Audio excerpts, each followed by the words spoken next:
How do you imagine it is to work as a lighthouse keeper? Probably like an introvert's dream. You're alone on a rock in the middle of the sea with nothing but the raging waves and the lights to keep you company. But being alone can have its downside too. No one will know if something happens to you. And that was exactly the case with the keepers of the Flannan Isles Lighthouse. It was a fine and calm day on December 15th, 1900. In such weather conditions, lighthouses aren't crucial for the safety of passing ships, but it was still noted as a bit odd by the Arctur, a steamer passing by the Flannan Isles on its way to Philadelphia, that the lighthouse on Eilean Mor was not operational. The ship's captain noted it in his log and left it at that. It was only 3 days later, when the Arctur arrived to the port of Leith, that the strangeness was officially reported. A ship was immediately rigged with a relief lighthouse keeper, Joseph Moore, to be delivered to Eilean Mor. But the weather had been bad since the day before, and it couldn't set sail for more than a week. Finally, on December 26th, the relief boat Hesperus arrived at the lighthouse. But even as they approached, they could tell it's not been maintained this whole time. The lighthouse had normally been manned by 3 people: James Ducat and Thomas Marshall, the regular keepers, and Donald MacArthur, the occasional who has been substituting for another keeper on sick leave. There was a 4th too, a rotating man who was on store at the time. The Hesperus crew, however, was met by no one. Normally, at least one of them would have been waiting for the ship on the dock. That was the first sign of trouble, but by far not the last. Upon arrival, James Harvey, captain of the ship, also noticed that there was no signal flag on the flagstaff to welcome the relief boat, and all the supply crates had been left on the landing while they should have been inside. Harvey blew the ship's whistle. No reaction. A flare was fired in the air. No effect either. The sense of unease grew on the Hesperus, so Moore decided to deploy a boat and go on shore alone to investigate. It was ominously quiet on the island. The lighthouse stood dark and lifeless, only seagulls keeping it company. Moore went on to explore the territory and the building itself, and what he found unsettled him even further. There was no sign of the keepers, not even a trace left. Both the main gate and the entrance door to the lighthouse were closed. The beds were unmade, and most eerily, the clock stopped. That meant the men were absent for more than a week. Pensive and alarmed, Moore returned to the ship and took 3 volunteers back to shore to further investigate. Inside the lighthouse, they saw other signs the keepers left in a hurry. There was an overturned chair near the dinner table, and 2 of the 3 protective oilskin coats were missing. The 3rd was still on the hook, which was very strange. The weather during the past week was terrible, so why would one of the men leave the building without protection? And in any case, the rules dictated that there should always be at least 1 keeper on the post tending to the lighthouse. For all 3 of them to leave at once, something terrible must have happened. When the men returned to the Hesperus, Captain Harvey used a telegraph to send a note to the Northern Lighthouse Board. It said that a dreadful accident had happened at the Flannans and that all the keepers had disappeared. His guess was that the poor souls had been swept away by the raging sea or had fallen from a cliff. Harvey's requested an official investigation to be conducted, and on December 29th, Robert Muirhead, a Northern Lighthouse Board superintendent, arrived to do just that. And here's where things truly took a turn for the eerie. Muirhead found the lighthouse logbook that the men kept until their disappearance, that is, about dinner time of December 15th. On December 12th, Thomas Marshall wrote that there were severe winds the likes of which he'd never seen in 20 years. Also, the 2 other men began acting in a highly unusual way. Ducat, according to the logbook, was very quiet, and MacArthur was crying. Highly unusual in this instance was a huge understatement. All three of the keepers were tough, hardened men, and MacArthur was a veteran mariner. It was simply impossible that he could have been crying because of the storm, no matter how bad it was. The entry from December 13th told that the winds were still howling, and the sea was even more violent than the day before. The log implied that the three men were terrified, which was, again, very strange since they were experienced keepers and knew that they were safe inside the lighthouse. The elements could do nothing against a sturdy stone structure built specifically to withstand rough weather conditions like these. But perhaps the most unsettling of this was the fact that there were actually no storms cited on the 12th, 13th, or 14th of December in that area. It was written in the log that the skies finally cleared only on the morning of December 15th. And that was the last entry.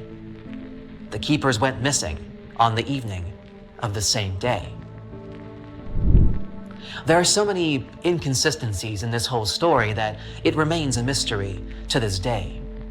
Not only did the official investigation not find any clear evidence of what had happened in the Eileen Moore Lighthouse, but it also made the situation even more perplexing. As soon as the news reached the mainland, wild theories from all corners of the UK started circulating. Still, there was also at least the official version of events, and that made some sense. You see, the western landing of the lighthouse premises was severely damaged by recent storms. Iron railings were bent, the iron railway beside the path was torn out of concrete, and turf had been ripped away from the top of a cliff that stood 200 feet tall. This evidence showed that the waves and the wind had been particularly savage. And there lay the explanation to the mysterious vanishing of the keepers.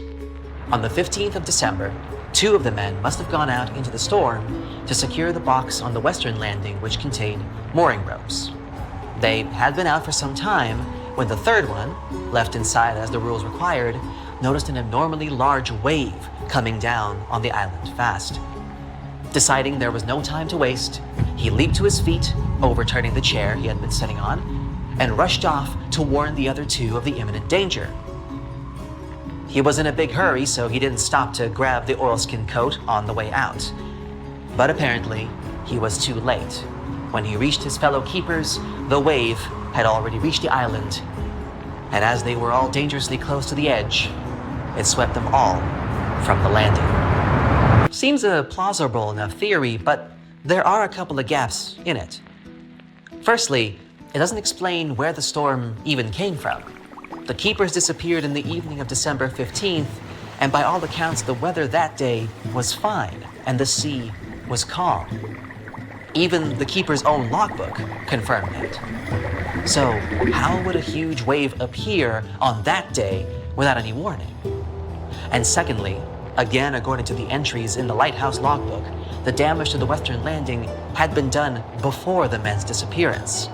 So, they must have witnessed the mayhem, but had not in fact gone out into it. Since 1900, many more theories have been born, including one about a freak wave washing away one of the men and the others being swept away by subsequent waves while helping him.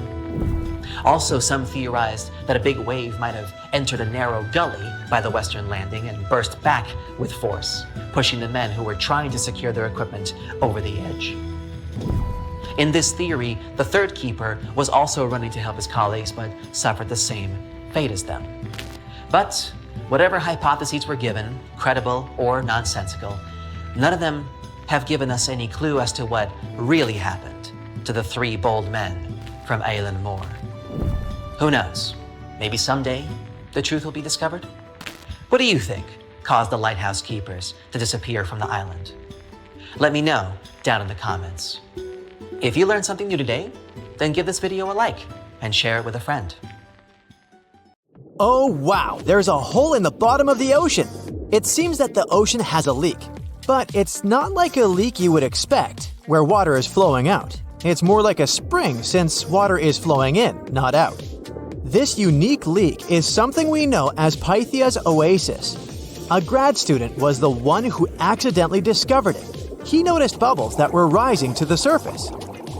Normally, bubbles in the ocean tell us there might be some hydrothermal vents, which are hotspots for some pretty cool things. These vents are actually like hot springs on the seafloor, but instead of bubbling with warm water, they release a fluid that has been superheated in the crust of our planet. When seawater seeps into these cracks and travels deep into the crust, it comes into contact with the extremely hot mantle. This heats seawater to very high temperatures, and as it moves back up towards the surface, it carries dissolved gases and minerals.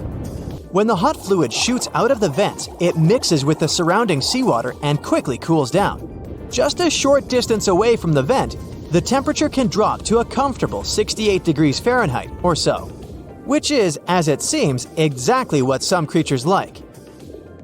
And there are some real weirdos living down there in the darkness, like ghostly fish, giant red-tipped tube worms, and a unique type of shrimp with eyes on their back.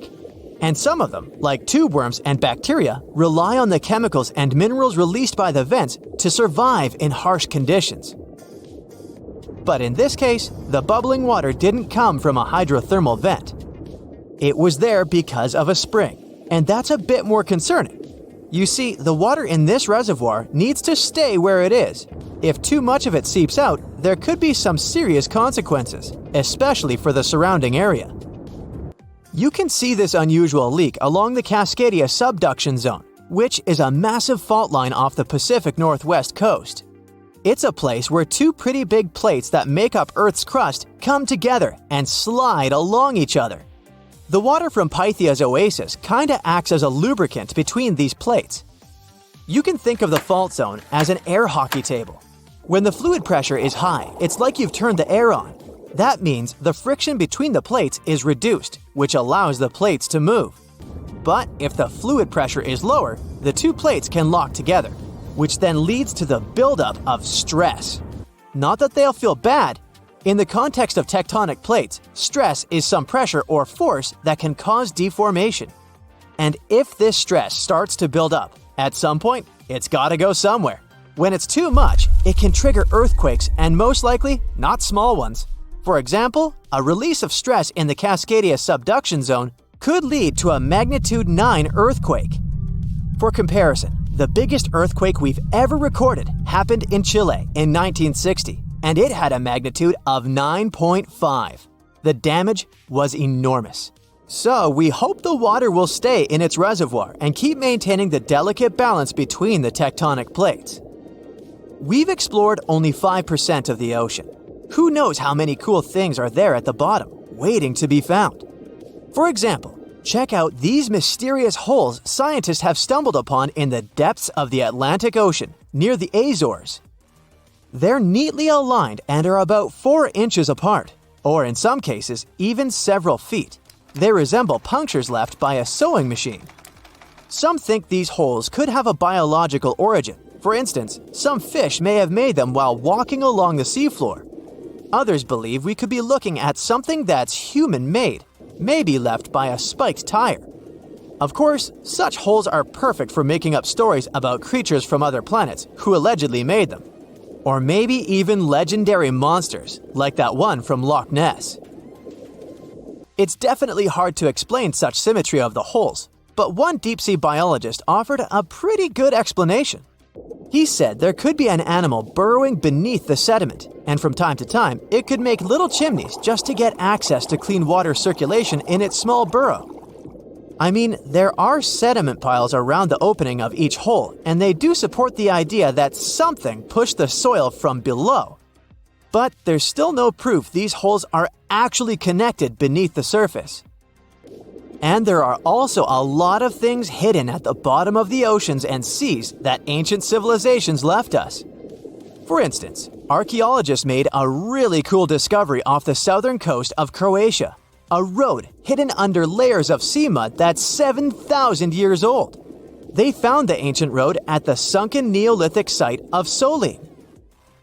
The site of Solin was a human-made island in ancient times, and an archaeologist discovered it 2 years ago. He was studying satellite images of the area around Korčula, one of the beautiful Croatian islands, When he realized there could be something interesting at the bottom of the sea, he dove into the water with his colleague. And under the surface of the Adriatic Sea, which is part of the Mediterranean Sea, at a depth of 13 to 16 feet, they found stone walls that were most likely part of some ancient settlement. The landmass where people built the settlement was separated from the main island by a narrow stretch of land. Luckily, this area is protected from big waves by the surrounding islands, so the site remained relatively well preserved. It's now hidden beneath the surface of the sea and covered in mud. But it's so exciting to imagine how people walked on that road nearly 7,000 years ago, visiting nearby settlements. If you want to see the weirdest creatures, you can always head to the bottom of the sea. Actually, scientists have determined there could be more than 30 potentially new species at the bottom of the Pacific Ocean. They've collected them using their remote-controlled vehicle. That's a big step because until recently, they could only study such creatures through photographs. I'm talking about segmented worms, different types of coral, some invertebrates similar to centipedes, and many others. But there are also many old freaky creatures that we already know about that look like they came from sci-fi movies. Red octopus, blobfish, okay, this one kinda looks normal until you raise it to the surface, the goblin shark, Sloane's viperfish, zombie worms. Ugh, yeah, I hear ya. Let's move on. The seafloor hides things from space too. There are traces of rare forms of plutonium and iron at the bottom of the Pacific Ocean. And what's awesome is that all this has come from space. These radioactive materials probably formed during some kind of cataclysmic event in space and eventually made their way out to our beautiful home planet. And this extraterrestrial debris most likely appeared on Earth within the past 10 million years. After it fell to the Pacific Ocean and settled at a depth of almost a mile, it became part of all those layers of rock down there. Plutonium is especially exciting for scientists. I mean, only tiny amounts of it have been found, hundreds of atoms maybe, but it's still remarkable because these atoms are created by exploding stars. Things like this can help us better understand how the universe produces elements heavier than iron, like plutonium, gold, uranium, and platinum. We're still not sure about the origins of these elements. For a long time, scientists believed that supernovae, which is when a star comes to its end in a fabulous explosion, were responsible for creating these heavy elements. But it seems it's not just that. Some other cosmic events, such as the collision of neutron stars, which are super dense collapsed stars, or some rare types of supernovae, could also be involved. Whoa, let me get my popcorn. Most of the ocean is still shrouded in mystery, whether we're talking about dark corners or creatures that are hiding in the depths. But sometimes it gives us a peek into scary things it hides in its cold, dark depths. Like when you hear on the news that there are some deep-sea creatures washed ashore after a powerful storm once again. Some just look weird, while others are real monsters that live at depths of more than 3,300 feet. The coldest and deepest parts of the ocean have created one specific phenomenon called gigantism.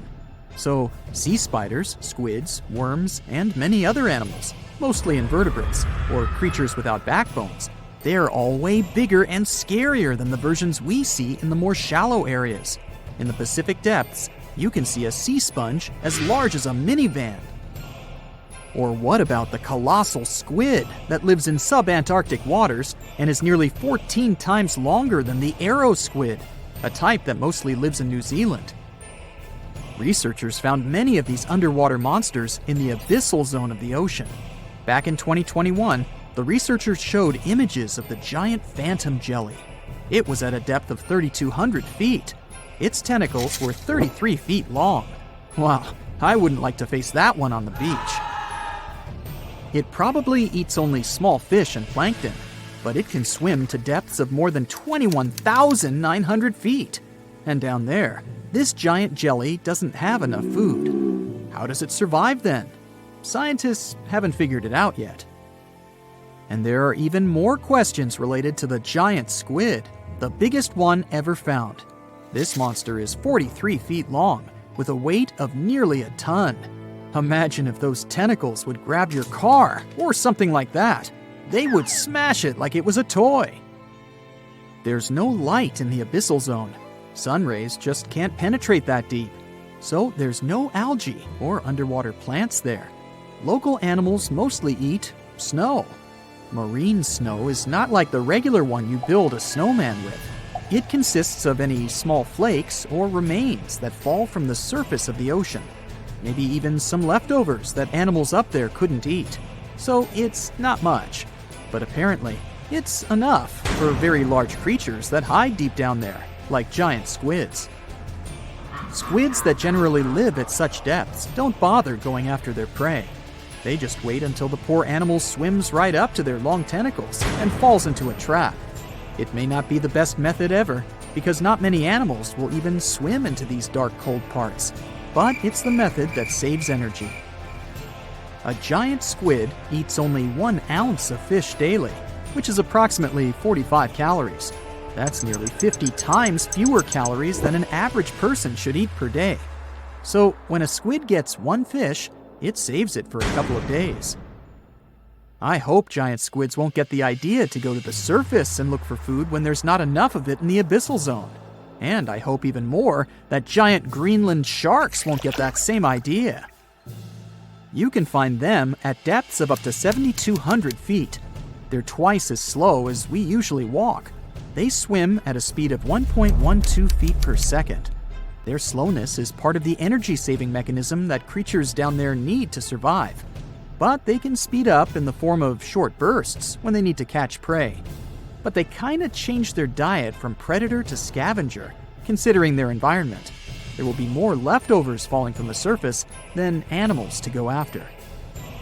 Greenland sharks grow just 0.4 inches per year, and they're mostly 20 feet long, which means they live for a very long time, sometimes up to 400 years. They also have a slow metabolism, and that's one of the main factors for their long life, too. Greenland sharks like to spend their time in cold waters. They're adapted to that, since their tissues have specific chemical compounds that prevent the forming of ice crystals all over their body. That means they have some sort of natural antifreeze. So what makes them so big? Scientists are still not sure, but some theories try to explain it. There's this thing called Kleiber's rule that says bigger animals tend to be more efficient. Just take a small fish and compare it to a whale with a mass hundreds of times bigger. The whale has a greater metabolism. It conserves energy more efficiently and loses less of it to the surroundings through heat. Moving on, bigger animals can ingest bigger prey. They're more likely to go through tough issues in their environment or defend themselves from predators going after them. Also, the body gets bigger when temperatures are lower. The Greenland shark is a perfect example. So are giant sea spiders. Sea spiders are generally common, and you find some very small ones at 0.04 inches. But in deeper parts of the Antarctic, they become 3-foot-long giants. They grow so big because the cold water has more oxygen. That way, more of it diffuses into the animal's body, and that allows it to grow bigger. Yeah, both as a creature and a nightmare. And how about this giant tube worm? Researchers found it accidentally while they were exploring the mysteries of the Pacific Ocean floor. They stumbled upon unusual hydrothermal vents. Volcanic heat is a thing that gets them going. As water seeps down through faults or cracks in the rock, these vents change their direction. When the water gets out of the vent, it's rich in different minerals and chemicals. Most animals wouldn't survive being around this toxic soup of chemicals, but not these tube worms. They came as a true surprise, because not only are they not bothered by these toxic vents and the almost boiling temperature of the water, but they developed entire ecosystems there. They're unique because they don't need sunlight to survive. Instead, small bacteria are their main source of energy. That bacteria gets their energy directly from these toxic chemicals. So it's not photosynthesis, but a process called chemosynthesis. And these tube worms don't have mouths. These bacteria live inside them. Strange story, huh? Plus, these scary worms reach up to 8 feet. Giant isopods are no better either.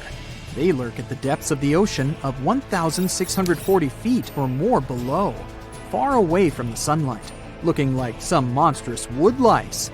They spend most of their time on the seabed, hoping to find some food falling from higher levels of the ocean. Check out their small hooked claws at the ends of their legs. Isopods use them to remain more stable while moving around the ocean floor. Since there's no light, they have long antennae that help them feel their way around. These sensory antennas are about half the length of their body.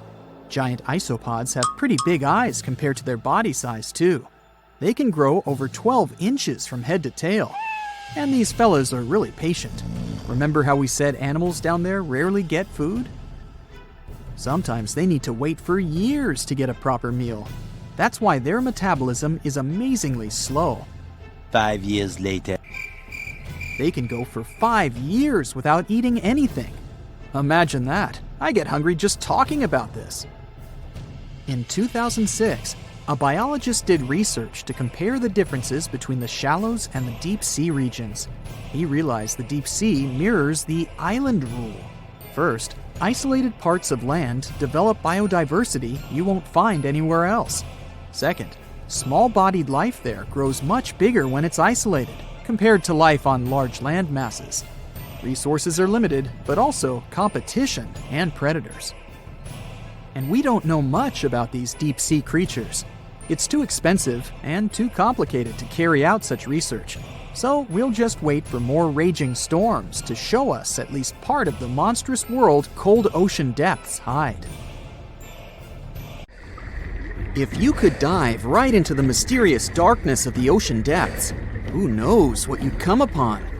Legends that are hundreds of years old mention some giant sea monsters hiding deep down below the ocean waves, like the Kraken, the Loch Ness Monster, the Hydra, Leviathan, and so many more.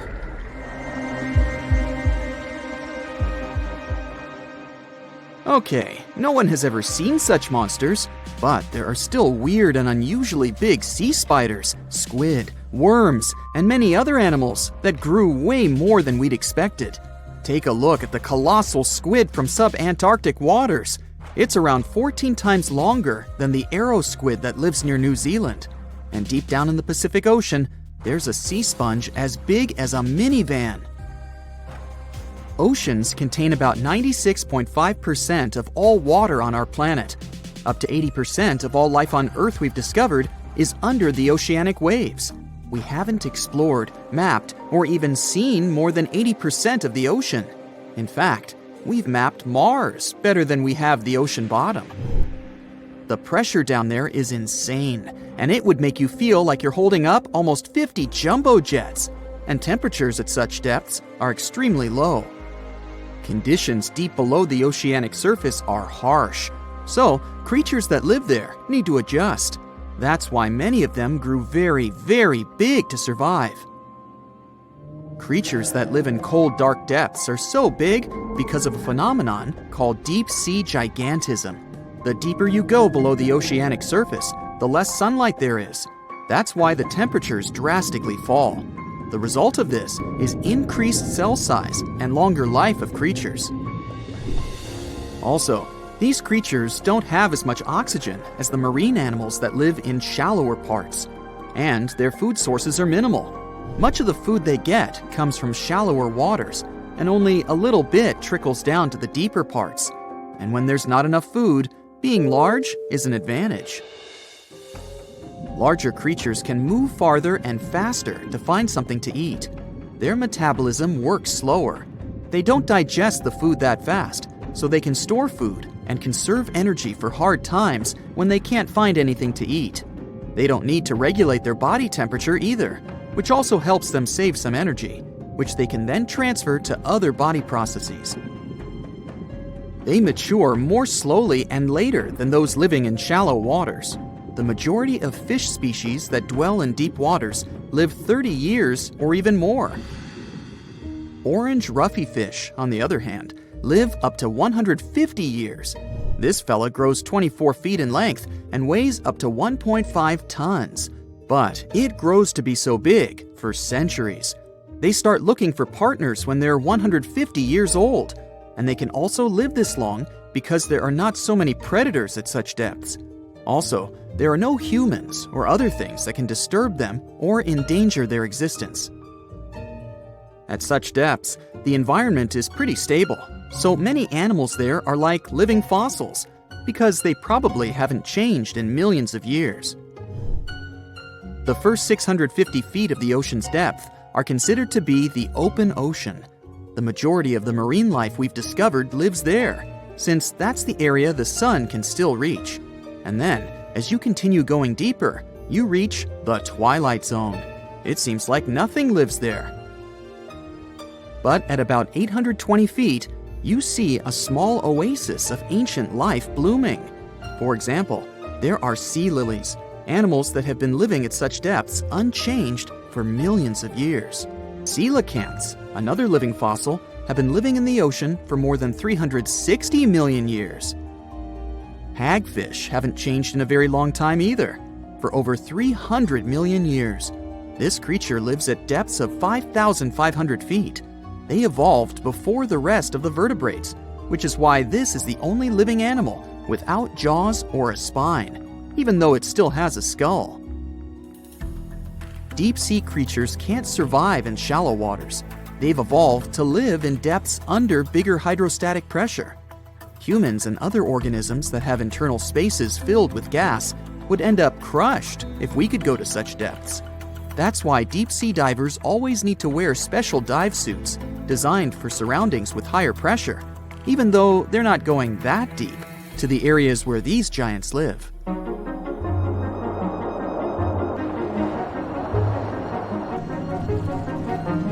But near Antarctica, you can see gigantism way closer to the surface, like giant sponges, sea slugs, sea spiders the size of a dinner plate, worms, and even some enormous single-celled organisms. They all tend to chill in shallower waters. Scientists are not sure why exactly, but they think it could have something to do with oxygen.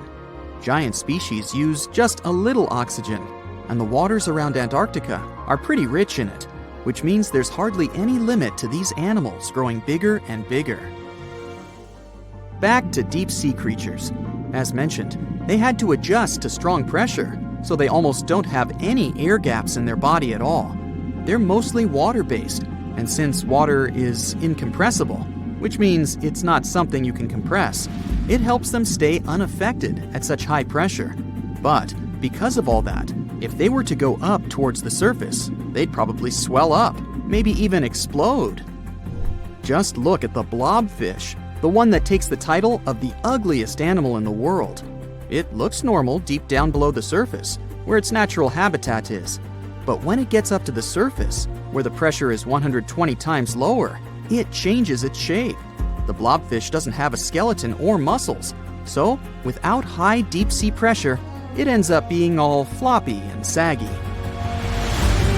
The dark oceanic depths are not just scary to watch, but to listen to as well. In 1997, scientists were trying to find underwater volcanoes located off the South American coast. During their travels, they recorded one of the loudest noises ever registered. It was pretty weird, too. It was so loud, even sensors from more than 3,000 miles away managed to pick it up. They later called it the bloop. It took them 15 years to conclude the sound came from an ice quake. That's when seismic activity breaks frozen ground. Water at the bottom of the ocean is not always extremely cold. There are hydrothermal vents on the seafloor, and the water that comes out of them can be up to 750 degrees Fahrenheit. Powerful pressure, yep, the same one that would crush you, is something that doesn't allow the water to boil. There are hundreds of animal species that live near deep-sea hydrothermal vents. Some of them, such as tube worms, are not like anything we have seen before. These worms absorb chemicals from vent fluids. That's how they feed bacteria that live in them. And in return, those bacteria give them the carbon the tube worms need to survive. 2/3 of all of the coral species scientists discovered live in dark, deep, and extremely cold parts of the ocean. Some even live in parts that are 3 miles deep. They can survive at low temperatures, such as 28 degrees Fahrenheit. Some of these cold water corals are more than 8,000 years old. They form amazing structures that can rise up to 115 feet tall. The deep is not just a mysterious world of unusual creatures. The landscape under the oceanic surface is magnificent too. The canyons hiding there make even the Grand Canyon seem small. For instance, check out the one located in the Bering Sea, the Chug Canyon. Its vertical relief is more than 8,500 feet deep. That's huge. The largest ocean waves are not the ones you can see from the shoreline. They occur under the surface, and they're called internal waves. They take place between two water masses that have different densities. They travel at speeds of thousands of miles per hour and can be 650 feet tall. The deeper you go, the creepier they get. You're about to travel to the darkest ocean depths and check whether this claim is true. Are the creatures living there as scary as people think? You go 120 feet down underwater. Pay close attention to the bottom under your flippers. Oh my, what's that terrifying face half hidden in the sand? That's the northern stargazer. You can meet this fish in the eastern United States. It buries itself in the sand until unsuspecting prey gets near. Then, the nightmarish creature electrically shocks the poor animal and dines on it. You are moving deeper to 240 feet under the surface. That's where you spot a colorful, puffy creature, no more than 1 foot long. It's the sarcastic fringehead. At first, the fish seems to be harmless. Only unless it's provoked. When this animal is agitated, it opens its huge mouth to fend off predators. This defense tactic is a sight to behold, both surprising and frightening. Luckily, the fish is no threat to people whatsoever. The creature you see next can comfortably live in shallow waters, but you meet it at a depth of 900 feet. You don't even need to wonder why the animal's called the Game of Thrones brittle star. Unlike starfish that slowly crawl across the seabed, this creature moves fast. It wriggles its long, flexible arms to get from point A to point B. Its body is protected by a hard calcium carbonate shell. Also called snake stars, these creatures are tiny and easily fit in nooks, cracks, and small crevices in rocks. At a much greater depth of 2,000 feet, you come across the giant squid. For a long time, it was thought to be a creature from legends rather than a real animal. The giant squid was first caught on camera in 2001, and it's exactly as big as its name implies. The creature's eyeballs are the size of soccer balls, and the squid itself can weigh up to 600 pounds.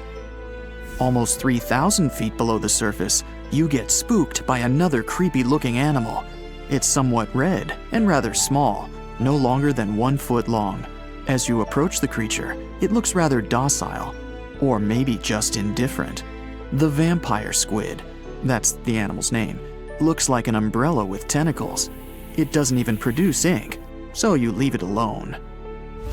Soon after that, at a depth of 3,200 feet, you meet the cookie cutter shark. This creature is a parasite.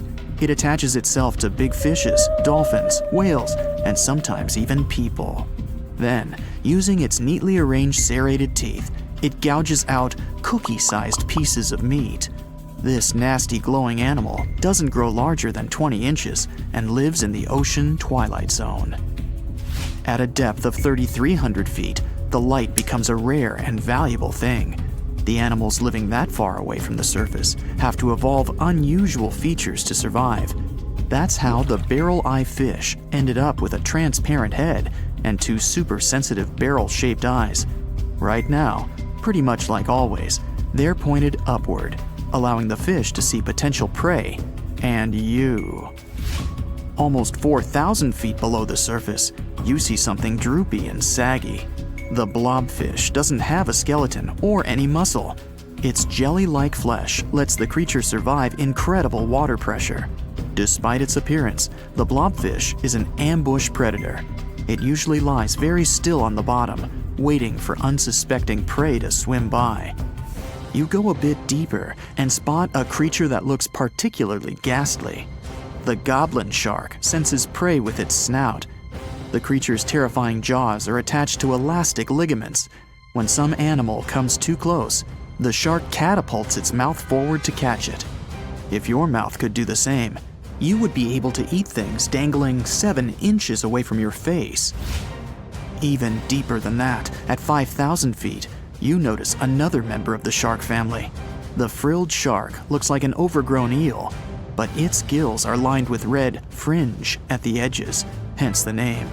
The creature's horrifying mouth has 25 rows of razor-sharp backward-facing teeth, 300 in total. The shark prefers to hover in the water, waiting for its prey to come closer. Then, it charges at it like a snake. Suddenly, you see something glow brightly like an electric bulb. But after coming closer, you recoil in horror. The creature looks like an upgraded eel equipped with oversized teeth.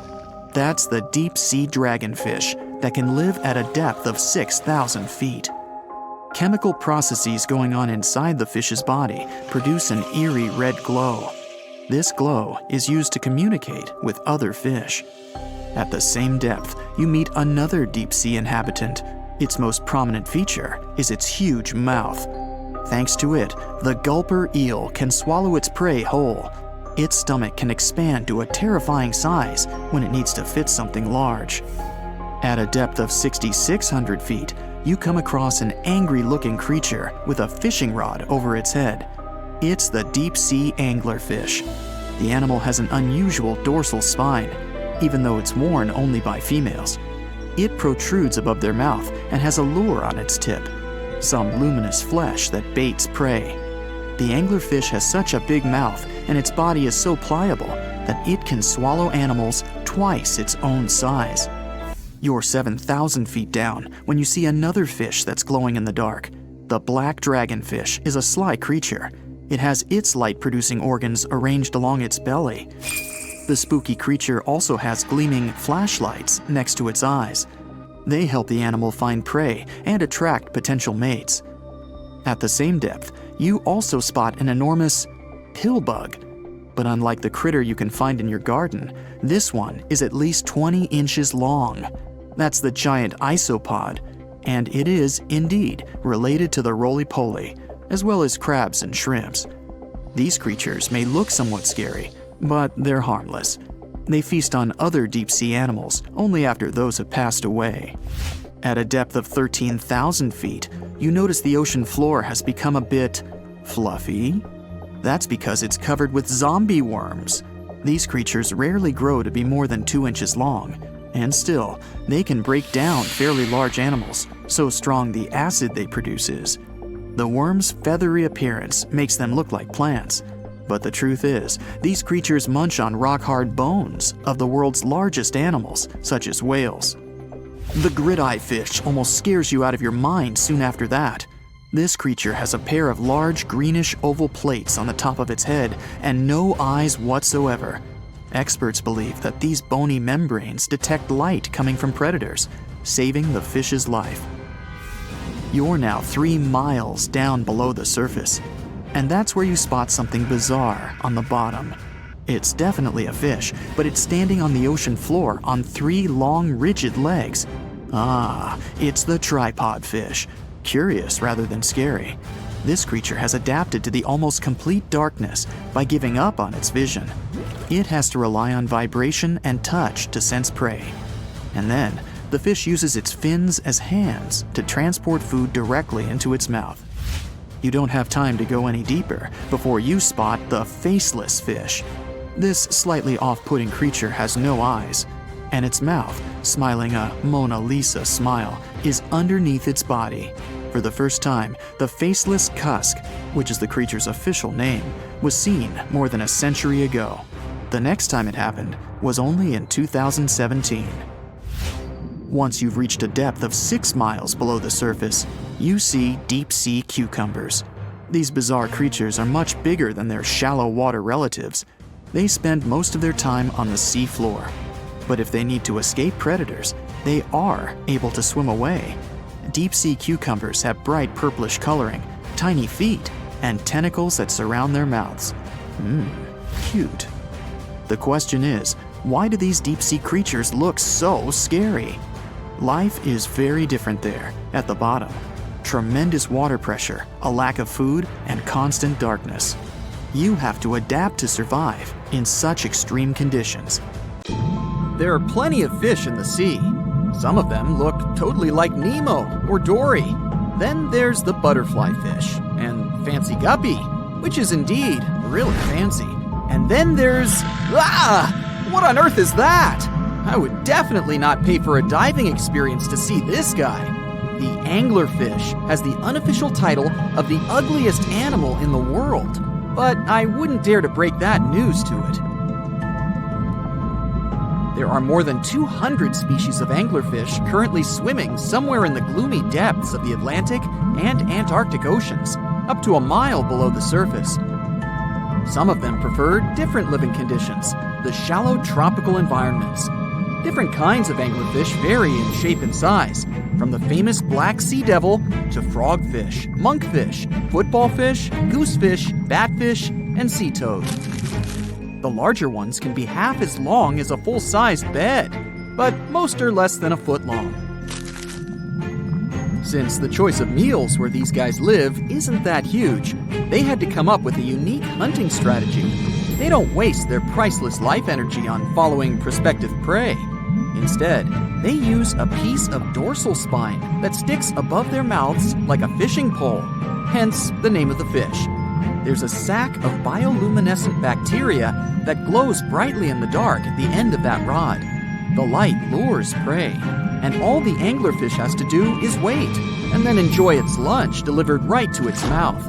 Their bodies are pliable and huge, so they can easily swallow prey twice their size. Deep-sea anglerfish eat whatever they can find. Species that live in more shallow water aren't picky either, and can eat anything from shrimp to snails and small fish. Only female anglerfish have the cool fishing rod feature though. So what about their males? Finding a soulmate deep under the sea isn't that easy. I mean, literally, there's no light down there. Plus, there are frigid temperatures and low oxygen levels. Anglerfish can't afford to go on many dates in those conditions, so they mate for life. And before you go aw about it, I have to tell you, they do it in quite a special way. Male anglerfish are much smaller than their ladies. The contrast is so striking that when researchers first got interested in their love life, they thought those males were actually the offspring, or larvae, hanging out next to their moms. Certain anglerfish male species have receptors that alert them that there's a female nearby. After they mate, the male bites into his woman and stays attached to her head, belly, near her tail, and other areas he can access. While they morph together forever, the female fish gets the male's cells, DNA, and reproductive organs, but loses her immune response cells. The male gets free permanent housing and nutrition. Given the current real estate prices, it sounds like a dream. But that accommodation is shared by up to 8 males, and they can't move out if they ever feel like it. You're unlikely to meet this deep-sea fish in real life, but if you meet an anglerfish in your favorite video game, remember that you can easily outswim it and make it kinder to you with tranquilizing arrows. Once you befriend it, the anglerfish can be your scout and help you discover new areas with its bioluminescent pods. Back in the real world, down in the twilight zone of the ocean, about 650 to 3,300 feet down, the anglerfish isn't the only creature you're lucky you'll probably never meet. Many of the locals look like they come straight out of science fiction or horror movies, but that's because they had to adapt to this dark, deep world. I did my best to get you prepared for the creatures you're going to meet, starting with the common fangtooth. They spend most of their lives deep down, but at night, they move toward the surface to snack. These guys are more active than most other deep-sea dwellers. They don't wait for food to come their way, but actually follow it, and then get it with their long, hungry teeth. They don't have a built-in light bulb like the anglerfish, so they've developed a great sense of smell and use as much sunlight as they can get there in the depth to get around. Sometimes, even the shadow of a passing by prospective prey is enough for them to switch to action mode. And though they don't look too charming, they're completely harmless to humans if you ever run into one of these guys. Stoplight Loosejaw sounds like a great name for an alternative band, but it's actually another deep-sea resident with sneaky hunting habits. It has special light-producing photophores under each eye. They emit green and red light like a stoplight, hence the name of the fish. Unlike other fish, these guys hardly ever leave the twilight and midnight zones. Their lower jaw is a quarter of the total body length, and the stoplight keeps it open all the time, hoping to get some lunch. It looks like a ferocious predator, but mostly prefers zooplankton, with an occasional dessert of shrimp, krill, and fish. I'm sure you didn't expect to meet a hybrid of an eel and a bird, but here it is! The slender snipe eel has a beak, much like that of a bird, with curving tips. The beak is equipped with tiny hooked teeth that the eels use to catch the antennae of delicious shrimp. And it sure is slender, stretching up to 5 feet and weighing only a few ounces. Scientists don't know all of this guy's secrets, since it's pretty tricky to study in their natural habitat. But it looks like they only produce offspring once in a lifetime, and then pass away. Glass squids like to take it easy in life and literally go with the flow. They're filled with a solution which is lighter than water, so they don't have to make any effort to move around the deep sea looking for food and partners. These creatures are transparent, so they blend into any landscape and don't even cast a shadow while moving. Talk about a great survival tactic. If danger finds it anyway, it can transform into a lumpy ball, pushing its head and tentacles into its mantle cavity. It can also release ink into the mantle and go from transparent to black. The same ink can protect it against hungry whales and seabirds. Another tactic they use to scare off predators is to activate their light-emitting organs around their eyes. I'm getting hungry. Maybe I can snack on this sea cucumber. Ouch, it's moving! So I guess it doesn't belong in a salad after all. These soft-bodied fellows live in all parts of the ocean, from shallow waters to the deep underwater world. Most of them slowly move around with their tiny feet, but some crawl around by flexing their bodies. Sea cucumbers can shed their internal organs when there's a predator approaching. Those sticky organs distract the intruder, and the happy cucumber moves on and just grows the organs back. What's that glistening in the distance? Looks like someone dropped gems in the water. That's a sea sapphire, also known as the most beautiful animal you've never seen. Some males of this type of copepod can change color from deep blue to purple, red, or gold. 1 second later, it's gone. And it's back, shimmering bright. The secret to this magic is that their bodies are transparent and reflect light differently at certain angles. It looks like it's their way of communicating between each other and attracting mates. Female sea sapphires don't have the same superpower, but their eyes are bigger compared to males, probably to spot them from a distance. Males roam wild and free, and their ladies stay in the crystal palaces of strange barrel-shaped jellies called salps. The Bermuda Triangle is one of the most heavily traveled shipping routes in the world. Some skeptics believe that this fact solves the Bermuda Triangle mystery. Statistically, the busier the area, the higher the frequency of accidents and disappearances. While this makes sense, it's not the frequency of disappearances that's responsible for the mystery of the Bermuda Triangle. It's the lack of explanation or wreckage found. On his very first voyage to the New World in 1492, Christopher Columbus sailed through the Bermuda Triangle. Columbus reported that one night, when he was on the deck of the ship, he noticed a giant light appear in the distance, unlike anything he'd ever seen before. Columbus looked at his compass for direction, and it gave off erratic readings. You might have noticed that the Bermuda Triangle doesn't appear on any world map. This is because official institutions refuse to acknowledge that the area actually exists. No one exactly knows how many ships and planes have disappeared in the Bermuda Triangle. The rough estimate is 50 ships and 20 planes. Most of the time, the disappearances had no explanation and no wreckage has ever been left behind. When the TBF Avenger planes went missing, a massive search operation was conducted. Boats and planes searched the Bermuda Triangle for any signs of the aircraft. One of the boats searching was a PBM-5 Mariner airboat. The airboat took flight at 7:27 p.m. and called in a routine radio message 3 minutes later. Then, it was never heard from again. No trace was ever found of the rescue airboat or the 5 Avenger aircraft. A huge investigation was launched into the disappearance of all these vehicles, but nothing was ever discovered. The Bermuda Triangle is home to some pretty intense and unexpected weather. Storms build up quickly and unexpectedly, then disappear soon after. If you blink, you might miss it. This could explain why few distress signals are issued. Pilots and sailors never saw the weather coming. A popular theory suggests that rogue waves are responsible for the many disappearances. Rogue waves are called extreme storm waves by scientists. They occur when different weather patterns take place at the same time and cause large unexpected waves that reach up to 100 feet tall. Witnesses say that the waves look like giant walls of water. These waves could explain why ships go down fast and without leaving any trace.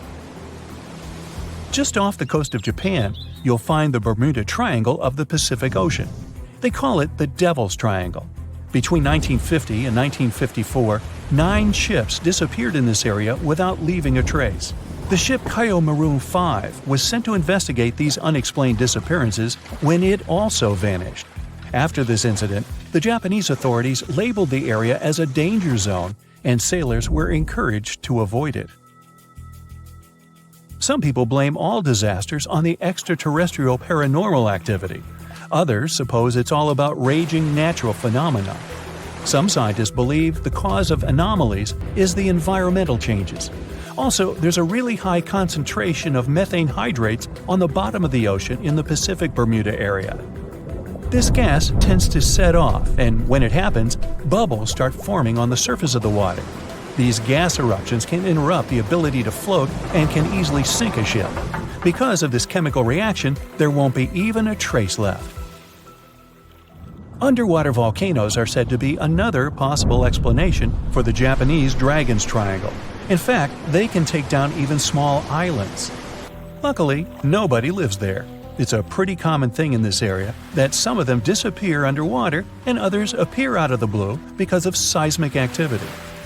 You'll never find the Dragon's Triangle on any official map of the world, so nobody's quite sure about how large it is in reality. In July 2015, 2 teenagers disappeared after setting sail off the coast of Florida.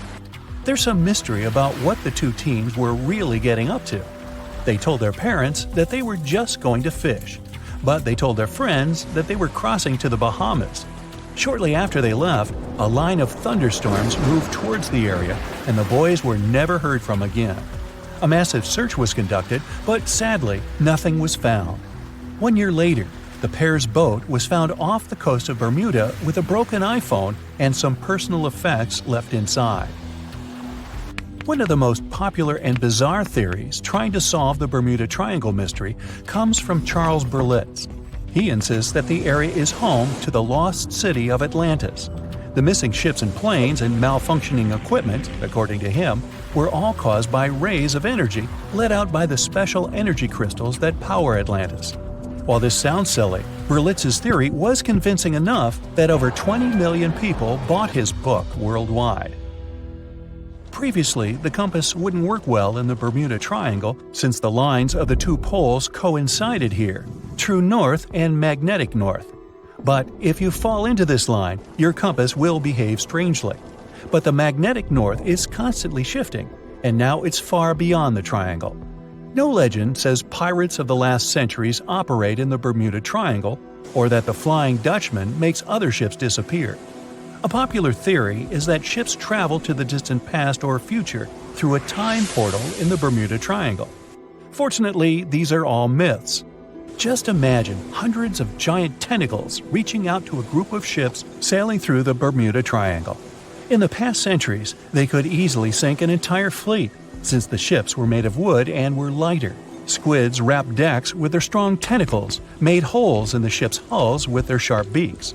Toothy suction cups could break the masts and tear the sails. The water was filling the holds and slowly rising to the deck. The ship sank in a matter of minutes. Survivors reached the shore and told everyone about huge monsters. This is how the legends of the Kraken appeared. Fortunately, now people have sonars and equipment for monitoring the sea space. They say the main reason why this place is so enigmatic must be the magnetic fields that form this ominous triangle. Ocean floor is made of rocks containing a lot of magnetite. It's more like iron. Magnetic fields react to the high concentration of magnetite on the ocean floor, which may start a sort of conflict between the two. It can often lead to various weather anomalies and, as a result, navigation issues. And naturally, any changes in the ocean floor or the Earth's magnetic fields influence the Bermuda Triangle a lot. Magnetic fields tend to shift their position, so do tectonic plates and even the continents, even though we never notice it. The skies are usually very clear there, but back in 1883, some people witnessed abnormal things in the area. Some claim to have seen large blocks of ice falling from the skies, and the crew even managed to save one as hard proof. Seems like the Bermuda Triangle has an alternate not only on Earth, but even in space. Spacecraft usually don't disappear into thin air, though, like there's no air. This anomalous area is really large and stretches right above the South Atlantic. It occupies the area from Chile to Zimbabwe and sits right at the point where Van Allen radiation belts are the closest to the surface of our planet. The Earth has two such belts, which come in handy trapping the particles that shoot in from the sun. They do a great job protecting the Earth from radiation. The magnetic field there is lower, so it allows the Earth's radiation belt to come closer to the surface. Whenever a satellite passes by, it will be exposed to radiation, which might lead to serious damage. So, no satellite can take pictures of it. The South Atlantic anomaly is part of the Earth where natural radiation just flows out of control.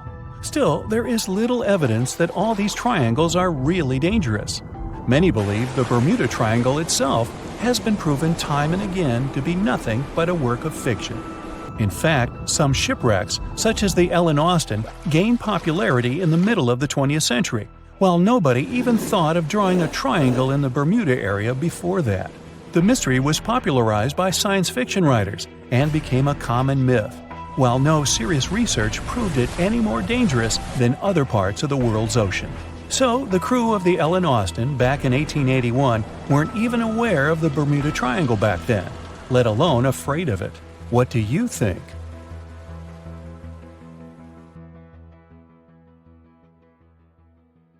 You are a marine biologist who is on a mission to explore organisms that live in the deeper and darker parts of the ocean. As you prepare to dive, your ship's object detection system starts beeping. Something within the water is approaching, and it's really fast, and it seems like it's a megalodon! You try to take your oxygen tank and other diving equipment off to prepare for what's to come. But in the blink of an eye, the megalodon attacks your ship, breaking it into two pieces like the Titanic. You fall into the cold waters of the ocean. You immediately try to swim back to the surface in a panic, but the megalodon notices you. You know you're not fast enough to escape. As the megalodon swims towards you, your survival instinct takes control. You curl your body to minimize its surface area and decrease your risk of injury. Then the megalodon opens its 11-foot wide mouth. The force of the water pushes you against the back of its throat, which is wide enough to fit a small car. Fortunately, you are able to grab onto one of its 276 teeth as tightly as you can until its jaw slaps shut with a loud banging sound. Thanks to that, you don't immediately end up in its stomach. You are in its mouth, standing on its tongue, which is almost larger than a couch. With panic, you try to push your way out of its mouth, but its jaw muscles are extremely strong. You start waiting for it to open its mouth on its own so that you'll swim out. But when it finally does, the water pressure is so strong that it even pushes you further back from its throat. You try holding onto the roof of its mouth, but it is too slippery for you to get a grip on. So you finally end up in its stomach. It's so dark inside there. While your eyes slowly adjust, you start hearing its heart. There is still no oxygen, so you keep your diving gear on. Good thing you didn't get a chance to take it off before. However, if you were able to take your snorkel off, it would smell rotten due to the methane gases. You start looking around and see the stomach is full of the remains of the megalodon's previous meals. There are skeletal remains of fish and sharks all around, and even other divers who weren't as lucky as you. Fortunately, the wetsuit you're wearing is super protective. You start feeling more pressure around you, which means the megalodon started its descent deeper into the ocean. The rising panic causes your muscles to twitch. You start feeling extremely exhausted. That's why you need to do something now, and do something fast if you want to make it out alive. You remember that your diving equipment includes an emergency knife. It's small, but it's really sharp. You take that out and try cutting through the megalodon's skin. The megalodon's swimming slowly gets weird as you continue trying to cut your way out. You can tell it doesn't want you inside itself anymore. So it finally barfs you out, making you the only survivor of a megalodon attack. 450 million years ago, no, I wasn't around then, the sea level was higher, coral reefs started to form, the climate on our planet was stable and warm, not even dinosaurs were around yet. The time when bony and jawed fish we know as sharks appeared. They've been dominating the oceans and making other marine creatures flee in fear ever since. Many of them, like great white sharks, have evolved and adjusted to life in the open ocean as hunters with a pretty high position in the food chain. They're less diverse today than before. One of the reasons is the asteroid strike from the age of dinosaurs. After it reduced the number of shark species, only smaller and deep-water kinds that ate primarily fish survived. They started getting bigger over time. Near the surface, sharks such as makos or great white ones develop faster movements and are somewhat between gray and blue to blend in with their surroundings. The epaulet shark can even walk on the land. It can't take a walk on the beach because it can't breathe outside of the water, but it lives on coral flats in shallow tropical waters, so it can walk in kind of a crawling motion. But deep down below, there are mysterious, alien-looking, often huge shark species that didn't come to the surface, which is why they didn't need to adjust to the new environment and different conditions. They haven't changed a lot through time, so they're some living fossils. These creatures mostly don't have 5 gill slits, the most common number, but 6 or 7. It's because there's less oxygen the deeper you go in the ocean, so they need more gill slits. Sharks on the surface evolved to have fewer gill slits. 6-gill sharks are the most primitive sharks we have today. Their skeletons are like those of ancient extinct sharks, and they can survive only in very deep waters. Like cats, sharks have a layer of reflective cells placed inside their eyes, which helps them see better in the dark, deep sea or cloudy waters. Sharks on the surface have big eyes because they evolved to hunt in the sunlight, so they tend to rely on their vision. Those that live in shallow waters have small eyes, so they can protect themselves from the sand. Like some other deep-sea creatures, 6-gill sharks also have bigger eyes to take in as much light as possible. They have more light-sensing rods, but don't distinguish colors that well. In the ocean's twilight zone, with the minimum of sunlight, there's a couple of bioluminescent shark species. They don't take in light within their eyes, but produce or re-emit it with their bodies. Their skin or organs have specialized cells that produce a soft blue-green light. Deep-sea creatures that produce their own light do that to attract their prey, deter animals from going after them, or, scientists think, communicate with each other. It can even help them to camouflage. They do it by hiding their silhouettes from animals going after them. They produce enough light to match their surroundings. The biggest luminous underwater creature is the kitefin shark, found swimming 980 feet below sea level, preying on groundfish or smaller sharks. It can grow almost 6 feet long and lives 3,200 feet below sea level. Deep-sea sharks are also bigger than those on the surface. The Greenland shark can grow up to 24 feet long, bigger than a great white. There's a thing called deep-sea gigantism. Creatures in nutrient-poor depths of the ocean grow bigger because, that way, they lose less energy as heat. The Greenland shark lives its life in slow motion. It has a slow metabolism and can go very long periods without food. With their slow pace, they evolved to live up to 500 years at depths of 7,200 feet. Sharks in shallow waters catch their prey relying on agility and speed, but for them, it's easier because there's plenty of food on the surface. Deep sea sharks, with less food and slower life rhythm, had to develop a different style. They're more opportunistic, definitely not picky, and don't care if their future meal is alive or not. Frilled shark, another living fossil from the darkest depths, hasn't evolved much through time, and they're one of the last of their kind, with all of their relatives already gone extinct. It grows up to 7 feet long, primarily hunts on squid, and catches other sharks and fish. It looks like a dinosaur, a snake-like face, a long, smooth, thin body that moves in a serpentine way. It can propel itself with the power of its tail and curl like snakes. They don't swim in a straight line like other sharks. Cookie cutter shark grows up to 20 inches. It got the name because of the way it feeds, biting off small pieces. It's a parasite creature, which means it feeds off bigger animals but leaves them alive. They have sharp teeth and sometimes even swallow those that fall off on purpose. Some researchers think it could be because they live in the depths that are nutrient poor. If they swallow the teeth, they could recycle calcium and other material from it. Prickly shark is a rare and unusual creature with many thorn-like denticles and 2 small dorsal fins. It lives mostly in the depths of the Pacific region up to 1,900 feet. Ghost sharks are not even real sharks, but fish closely related to them and rays. They have big pectoral and pelvic fins, 2 dorsal fins, pretty big eyes, and unlike their cousins, have a single external gill opening. Ghost sharks have slender tails and can grow up to 80 inches, silver to blackish color.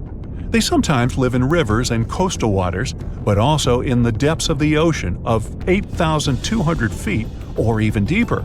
They are pretty weak swimmers, so they tend to feed on invertebrates and small fish. Goblin sharks. Swimming through the deep sea, this creepy shark with a flabby body suddenly sees a small, innocent squid. It goes toward it, but the potential snack notices it and quickly starts moving to dart away. It seems like the plan could work at first, but then the shark suddenly thrusts the jaw of its mouth and catches the poor little squid in a second. After the meal is finished, the animal simply fits the jaw back into the mouth and goes away as if nothing happened.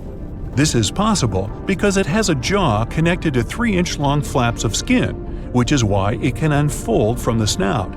It can grow up to 12 feet long with a weight of 460 pounds.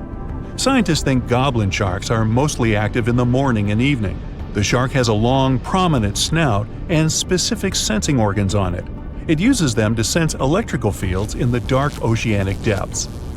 Seven-gill shark is a big cow shark, brown to silver-gray on top, white underneath, black and white spots, with a thick body, a small dorsal fin, and a wide, blunt snout. It can grow up to 10 feet long, mostly lives in the depth of 1,870 feet, but you can also find it in deep channels and bays. It can be aggressive toward humans if provoked, so don't. Like most deep-sea creatures, it's an opportunistic hunter that's not quite picky but likes to go after dolphins, seals, porpoises, and other marine animals. Megamouth sharks mostly live in the depths of 15,000 feet and spend most of their time in the dark, like me. Scientists discovered it in 1976 because it went near the surface at night to feed on zooplankton. That's the only time these sharks go there. During the day, they return to their quiet, dark, and mysterious depths. They are filter feeders, which means they keep their mouths wide open while swimming, so they filter the planktons they like to eat. There are organs that produce light inside of their mouths, which attracts potential prey, such as pelagic crustaceans. These sharks live in the deep parts of the ocean, but you can rarely find them below almost 2 miles. Scientists think some other, stronger bony fishes outcompeted them. Deep parts of oceans became oxygenated around 70 million years ago, and sharks have been around way longer. But bony fishes adjusted and adapted efficient ways to use oxygen, while sharks were slow with adaptations, so they lost. Also, oceanic depths are way colder, which is challenging for fish and the rest of cold-blooded animals because the speed of their metabolism widely depends upon the external temperature. There's a creature somewhere deep in the ocean looking for prey that would make Dracula himself proud. It's been around since before even the dinosaurs walked the earth. It has no bones or jaw, but it doesn't stop this underwater vampire from hunting. The name of this eel-like parasite is the Pacific lamprey. The English monarch loved this fish so much that he defied doctors' orders to stop eating lamprey flesh. He got sick every time he'd have the original gooey fish. But the lack of bones and the fact that this lamprey tastes like slow-cooked beefsteak made the royal fall in love with the fish once and for all. The product of this love was a chill in his aged body, some heavy sweating, and some other scary symptoms, which eventually took his life and interrupted his 35-year reign. The lamprey is way better at surviving, as it lived through at least 4 mass extinctions. Its ancient ancestors evolved over 450 million years ago. There are around 40 living species of lampreys still thriving across the world. The Pacific lamprey is just one of them. These creatures have cartilage instead of bones, and a third eye, which is a special light-sensing organ on the top of their heads. Instead of a regular jaw, they have a sucker mouth surrounded by teeth. It's perfect for latching onto prey and sipping up body fluids like underwater vampires. Once they pick a victim, they suction it, making a seal that's almost impossible to break. Scientists believe the Pacific lampreys don't munch on flesh. Female lampreys lay up to 200,000 eggs in nests that stay in fresh water for 3 to 4 weeks. Once the larvae hatch, they burrow into sediment and stay under the sand for up to a decade. When they hit their teenage years, these miniature Draculas re-emerge and migrate from freshwater all the way to the Pacific Ocean. This journey isn't the easiest, and it takes some changes to its appearance and physiology to adapt to a huge change in salinity. After several years, they go back to freshwater to reproduce. Pacific lampreys can use chemical clues released by their larval migrating pals to find their way. They can travel hundreds of miles inland to find the perfect spot for spawning and rearing. It's not always the same place they spawned in. Many species of birds, mammals, and other fish can appreciate the fatty flesh of lamprey.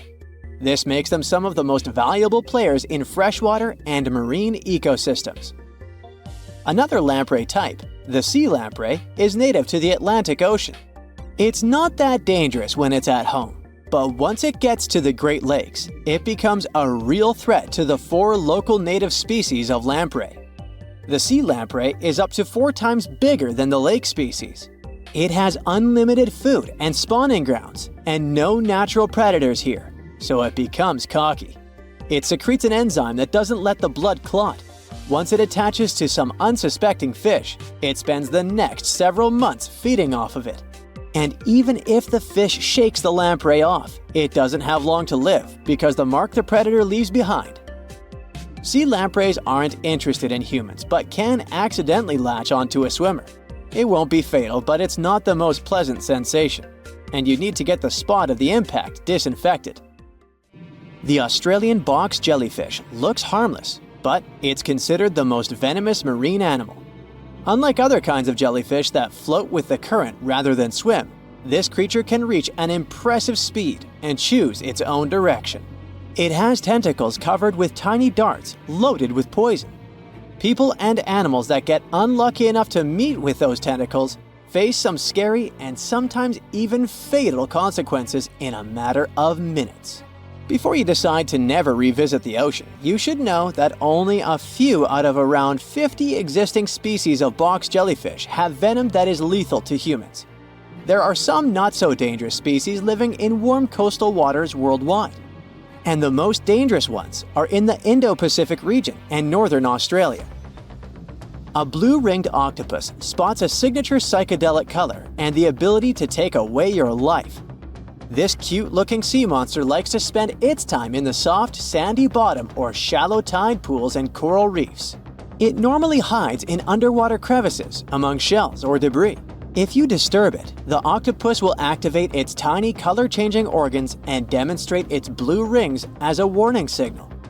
The next step will be releasing a venom 1,000 times more powerful than cyanide. This venom is more toxic than that of land mammals.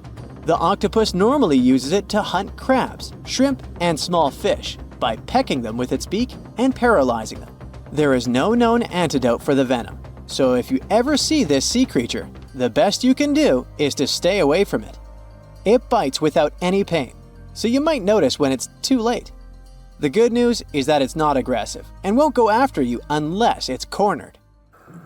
The reef stonefish are masters of disguise in the underwater world that camouflage themselves on rocks, coral reefs, or just blend into the seabed. They thrive throughout tropical marine waters of the Indo-Pacific. Their invisibility superpower makes them especially dangerous to their prospective victims they ambush and swallow whole. If someone happens to disturb them, their 13 defensive dorsal spines stand on end and deliver a powerful venom punch. They say stonefish stings are extra painful and lead to scary consequences within minutes. They're called the most venomous fish in the world. If you don't do anything about it, the impact can be lethal. If you ever go diving in the Pacific Ocean, be careful not to pick up a cone snail from the seafloor.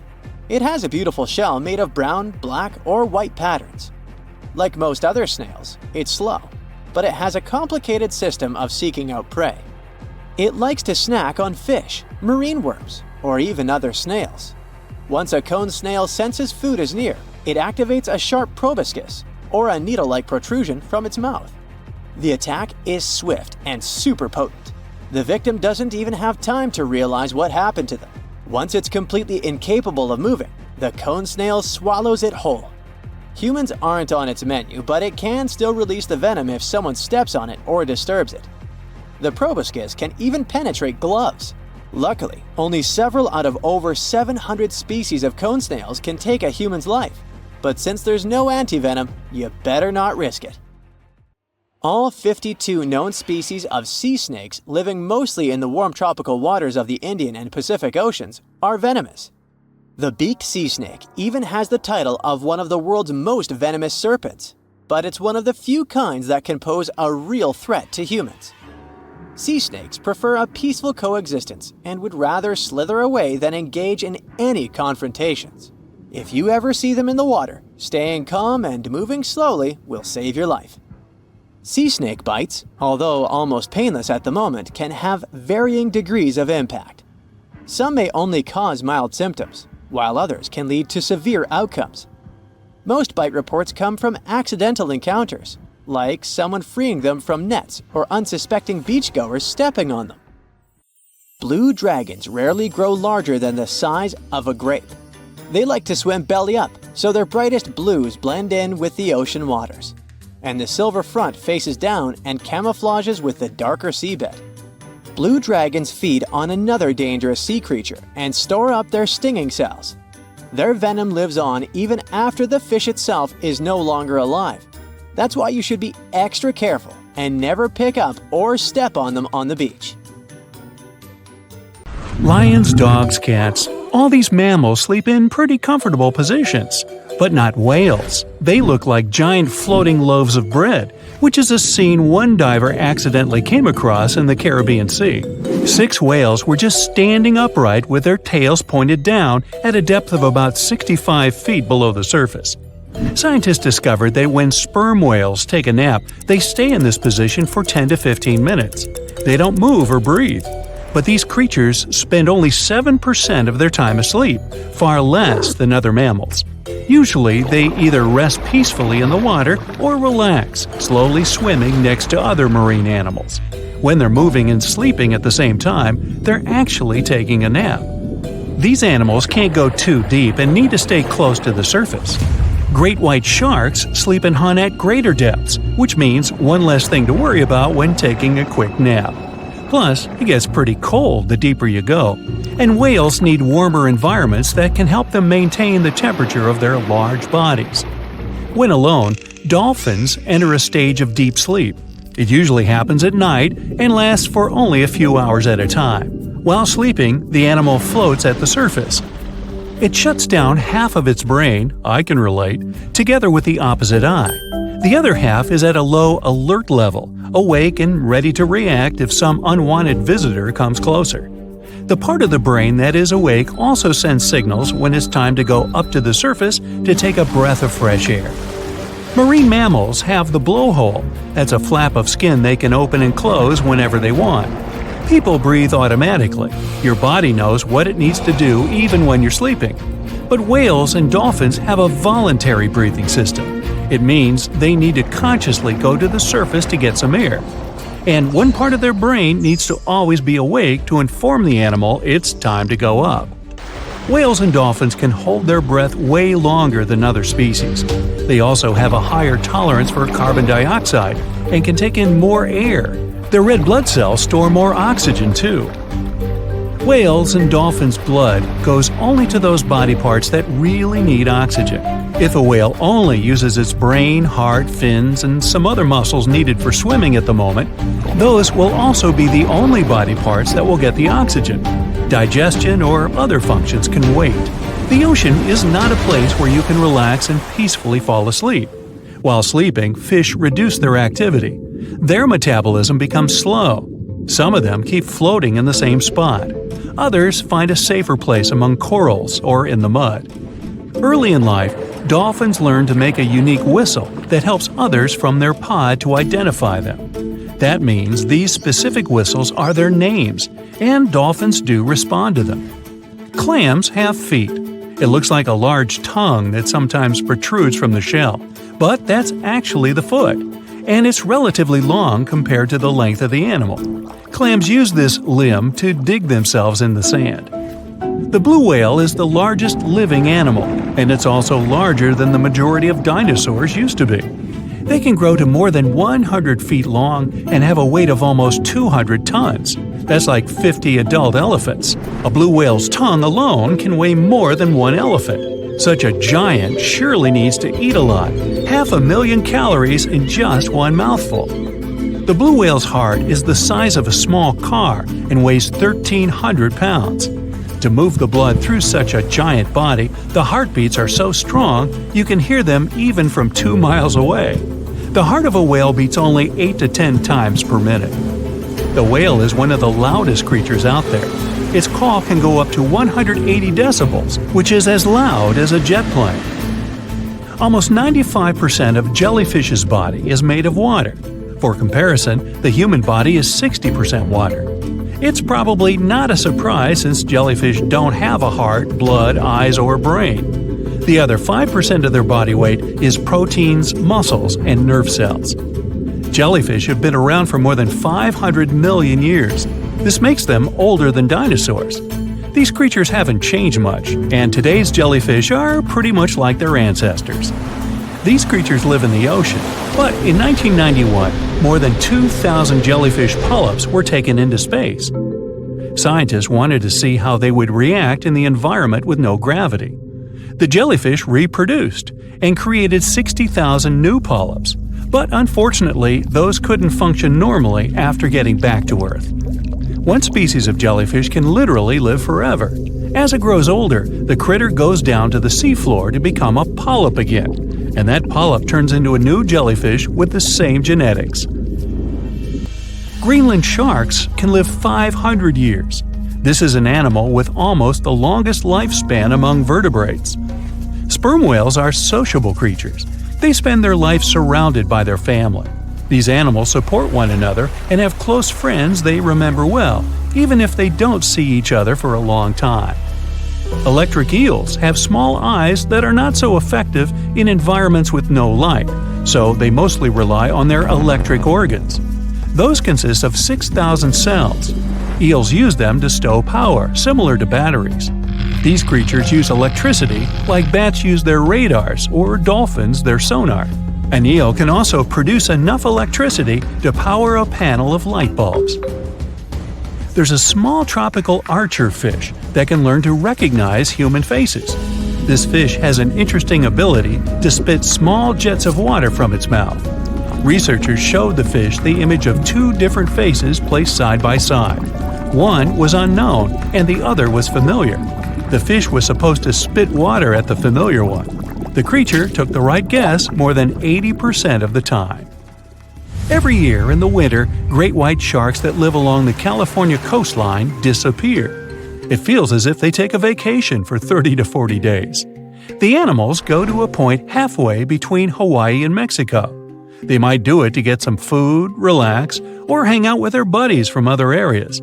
The spot is now called the Whale Shark Cafe. Some types of sharks, like makos, whale sharks, or white sharks, breathe in a very specific way. It requires them to swim all the time. They also need to move quickly and with their mouth open. This way, the oxygen can enter and reach their gills. Sea sponges are some of the most primitive animals. They're immobile, don't have a mouth, eyes, bones, brain, heart, lungs, or any other organ whatsoever, and still, they're alive. There's such a thing as a sea unicorn. That's an animal called the narwhal. Its horn is actually a tooth that can grow up to 10 feet long. Manatees, also known as sea cows, are distant relatives of elephants. Their weight can go up to 1,000 pounds. These creatures are vegetarian and need to eat around 10% of their total weight on a daily basis. That's lots of sea salad. In some cases, manatees share space with alligators, but they get along pretty well. You can even find a photo from Florida where an alligator rides a manatee's back. Frogfish have special fins that help these creatures walk along the sand. They're very useful in shallow waters. A ghost pipefish is hard to see, but once you spot it, you're bound to get really surprised. Its head makes up over 40% of its body. Crabs don't feel like wasting time on such formalities as putting foods in their mouth. That's why they taste it with their feet, which is where their taste buds are. Marine iguanas are the only lizards on our planet that like spending time in the ocean, even though they mainly live on land. They're herbivores that feed in shallow waters and swim like snakes. Iguanas use their long claws to hold onto the bottom when they need to graze.